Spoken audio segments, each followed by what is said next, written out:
தமிழக அரசியல் வரலாற்றில் கேப்டன் என்று சொன்னால் மதிப்புக்குரிய அரசியல் கட்சி தலைவர் மாண்புமிகு விஜயகாந்த் அவர்களை மட்டுமே சாரும். தன்னுடைய பொது வாழ்க்கையிலும் சரி, தன்னுடைய அரசியல் வாழ்க்கையிலும் சரி, தன்னுடைய ரசிகர்களை பொறுத்த மட்டிலும் சரி, தனக்கென ஒரு முத்திரையை தமிழகத்தில் வைத்த மாபெரும் தலைவர்கள் வரிசையில் கேப்டன் அவர்களும் முதன்மையான இடத்தை பிடிக்கக்கூடியவர். அவருடைய மறைவு அவருடைய ரசிகர்களுக்கு மட்டுமல்ல, அவர் இயக்கத்தை சார்ந்தவர்கள் மட்டுமல்ல, குடும்பத்தை சார்ந்தவர்கள் மட்டுமல்ல, எங்களுக்கு ஒரு பெரிய இழப்பாக கருதுகிறோம்.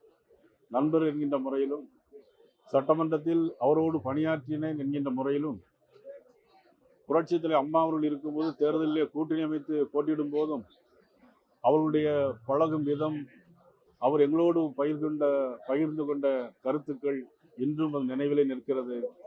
அவருடைய புகழ் என்றென்றும் இறைவனோடு மட்டுமல்ல, உலகெங்கும் வாழும் மக்கள் மனத்திலும் அவருடைய புகழ் ஓங்கி நிற்க வேண்டும் என்று இந்த நேரத்தில் நாங்கள் கேட்டுக்கொள்கிறோம்.